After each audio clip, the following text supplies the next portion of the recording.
All right, everybody, we are going to finish up our lectures for this week with First and Second Chronicles through Esther.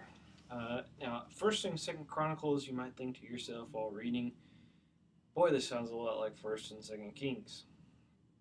And that's true, although there are plenty of differences, and we shouldn't just equate Chronicles with Kings, nor should we think that they're doing the same thing. I mean, they're doing a lot of the same things, showing us the bad kings and all the rest. But we shouldn't think the same thing. You know what? We're on Kings, aren't we? Not Chronicles. Sorry about that. Okay, so Kings. It would make sense to talk about Chronicles before we talked about Kings. First and Second Kings. Now, at the beginning of First Kings, in chapter 1 through about half of chapter 2, David dies, and Solomon succeeds him. The reign of Solomon is shown here, and again, Solomon is initially presented as a Messiah-like figure. He builds the temple. He sits on David's throne. He has the nations coming into him. He's wise. There's all sorts of things that make Solomon look like a Messiah type figure. However, at the end of his life, the writer of First Kings emphasizes that Solomon has not lived his life completely before the Lord, especially in terms of marriage. He's married foreign women, and it's not as if God is racist. God isn't saying that only the Israelites are good people. What he's saying is, when you marry foreign women, you are tempted to idolatry, and this is exactly what happens with Solomon. He's tempted to idolatry. He has, 400 wives and 300 concubines, just an insane amount of wives and concubines in his house, and he obviously falls into the trap of too many women. One is enough, and also idolatry because of that. Okay, and so as a result of some of the inefficiencies and mistakes in Solomon's reign, this is where the schism between the northern tribe and the southern tribe happened. And Jeroboam is upset because he's not going to succeed Solomon, and so he breaks off the northern kingdom.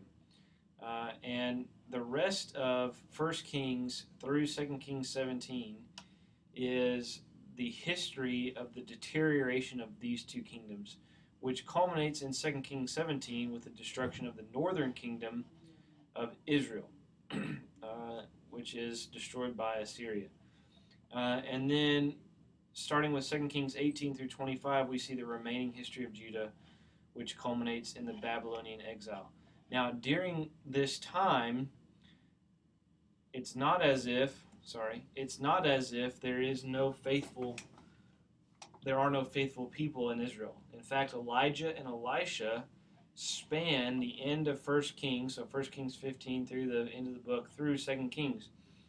And Elijah and Elisha are prophets of God who follow God, who speak against these evil kings that are ruling over Israel, and who also prefigure the Messiah. Elijah and Elisha both heal people. They prophesy about the reign of God. They're very messianic in their lifestyle. And so even though they're not the Messiah, they are showing us what the Messiah is going to be like. He is going to be a prophet, a king, someone who is wise, someone who reigns over the world and especially over God's people. Later on in the prophets, we'll see that he's somebody who sacrifices himself for the people of God. So as we build through this history, remember, we're not just talking about recorded facts. We're talking about showing us what's to come in the future. Okay, so that's First and Second Kings, and then we get into First and Second Chronicles. And in First and Second Chronicles, what's happening is some of the same stories, but the focus is very much different than First and Second Kings. In First and Second Chronicles, we start off with genealogies, and these start actually with Adam. So they start back in Genesis 1 and move very quickly to David in First Chronicles 9. Okay, so in Genesis 1 through 11, we go quickly from Adam to Abraham. Here in Chronicles, we go very quickly from Genesis to David. And that's because Chronicles wants to present David again as this Messiah type figure. And so First Chronicles 10 all the way through Second Chronicles 9 deals with David and Solomon, and especially with David. And then, of course, we also get into the history of the two kingdoms in Second Chronicles 10 through Second Chronicles 35. Now, the very end of Second Chronicles is interesting because it ends with the destruction of Jerusalem by the Babylonians and also with the Babylonian exile. So what happens is, at the end of Second Kings and also here at the end of Second Chronicles, both Israel, the northern kingdom, and Judah, the southern kingdom, are sent into exile. They're destroyed. And Judah is destroyed by the Babylonians and by Nebuchadnezzar. And then, basically, after around 70 years or so, King Cyrus of Persia, which is also the Babylonians, King Cyrus decides he's going to let some of the Israelites go back. And so Second Kings ends with them in exile. They've been destroyed. They're in exile. There's no mention of a return. Second Chronicles, however, ends mentioning this return. All it says is that Cyrus is going to let them go back, and then it ends. And that's where Ezra Nehemiah picks up, is with Cyrus's edict. So if we read, if I can flip here quickly, if we read the end of Second Chronicles ends with this proclamation by King Cyrus of Persia. Now in the first year of Cyrus, king of Persia, that the word of the Lord by the mouth of Jeremiah might be fulfilled, the Lord stirred up the spirit of Cyrus, king of Persia, so that he made a proclamation throughout all his kingdom and also put it in writing. Thus says Cyrus, king of Persia, the Lord, the God of heaven, has given me all the kingdoms of the earth, and he has charged me to build him a house at Jerusalem, which is in Judah. Whoever is among you of all his people, may the Lord his God be with him. Let him go up. Now, then we move over to Ezra chapter 1. And Ezra chapter 1, verses 1 through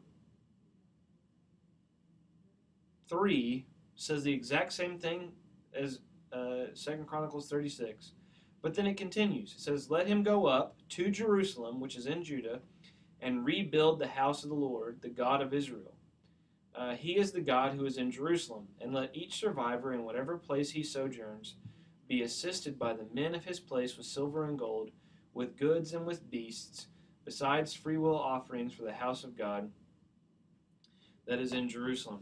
Now it appears, first of all, with Ezra and Nehemiah, that they were written by Ezra, possibly. It also appears that each of these books, well, it doesn't appear, but each of these books deal with the return of the Israelites to rebuild the temple.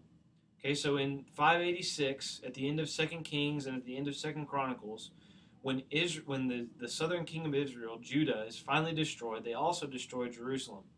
And in destroying Jerusalem, they destroy the temple. Now, this was a horrific event for the Israelites because the temple is the center of everything they do in worship, in being close to God, in sacrificing. That was the center of the Israelite religion, and it's destroyed. It's gone.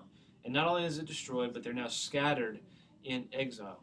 And so Cyrus says, okay, you can return, and you can return specifically to begin rebuilding the temple. And so in Ezra chapter 1 through 6, the community returns. They begin to rebuild the altar and the temple. However, during this time, we start seeing in Ezra 7 that the people are returning. They're happy that the temple is being rebuilt. They feel that they are out of their situation where they've been punished by God. Remember in 2 Kings and in 2 Chronicles, the reason that Israel goes into exile, the reason that Israel is destroyed is because they're sinning. It started in Judges and it's gone all the way through. We had these bad kings in 2 Kings and 2 Chronicles, and God punishes them by sending them into exile. And now here they're returning and rebuilding the temple. And some of them are saying, oh, the Lord has favor on us again. The Lord is happy with us again. But in Ezra 7, through Ezra 10, we start seeing, you see right here, that all is not well. Uh, Israel is still doing the same stuff they were doing before they were exiled, and specifically, they're intermarrying, which again reminds us of the threat of idolatry. And so they're intermarrying, which means they're probably worshiping idols. And so the exact same thing is happening now, even though God has allowed them to return to the physical land, they still are separated from God by their sin. Okay, so then in Nehemiah 1, Nehemiah returns as well, and he's trying to rebuild the city wall.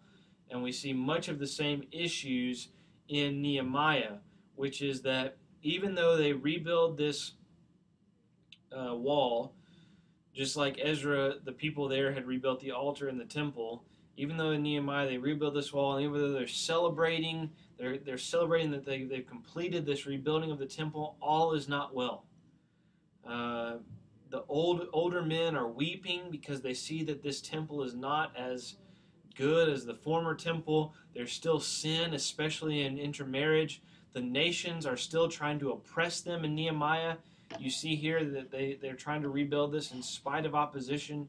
So even though God has allowed them to return to this physical land, they still have not been able to fully return in terms of dwelling with God, in terms of being, in terms of the temple being like it was in Solomon's day, in terms of them obeying. Everything is still not right in Ezra and Nehemiah. And finally, we have Esther. Esther is a story of Israel while they were still in exile. Basically, what happens in Esther is that Esther becomes queen of Persia. He is the wife of Xerxes. Xerxes is manipulated by Haman, his right hand man, into killing all of the Israelites. Esther sacrifices her life in order to persuade the king to not destroy Israel. Now, she doesn't die, but she puts herself in mortal danger in order to reverse Haman's plot. Mordecai is essential to this story because he uncovers the plot. He persuades Esther to help, and he's Haman's enemy. But Esther is the one who actually goes to the king, which was not, you weren't supposed to go into the presence of the king without him asking you to, and she does that. She persuades she persuades Xerxes to not kill all the Israelites, and then Haman ends up being punished by death. And so Esther illustrates, it's again like Ruth. It's sort of an interlude story. It illustrates the providence of God even in the midst of Israel's exile. In Ruth, they were in the midst of their sin in the book of Judges, and Ruth illustrated God's providence. Here in Esther, they're in exile, and it still illustrates God's providence even in the midst of that. That God is taking care of Israel in spite of their previous sin and even in the midst of their trouble and their suffering. Now, I want to say at the end here, all of this might have been a bit confusing. But again, the point of this story is that God is faithful to Israel. Even when he's punishing them, even when he's putting them into exile, God is faithful to Israel to continue to bring about his purpose for them. And his purpose for them, again, remember from last week, is to fulfill the promises to Abraham. Now, the promises to Abraham were to have land, to have many descendants, to have kings, to dwell in the land with God, and also to bring about the offspring that was going to destroy sin. Now, Israel has lost all of these things in the exile. They lost their ability to communicate with God through the temple. They are exiled. They're no longer in the land. They've lost their king. But there is still hope that this offspring will come to redeem them from their sin. And that's the hope of the historical books. That even though they return from exile and they're still sinners, we still have hope that one person will come and redeem them from sin, bring them back into fellowship with God, be the temple, the presence of the Lord for them, be the King, the Messiah, the one who reigns over all things, that he will bring about many descendants through many followers coming to him. And we know from the New Testament that this is Jesus, that he reigns over everything, that he sacrifices for sin, that he's the dwelling place of God through the incarnation, that he's a king, and that he has many descendants through faith. And that's what we'll see when we get to the Old Testament. But first, the prophets.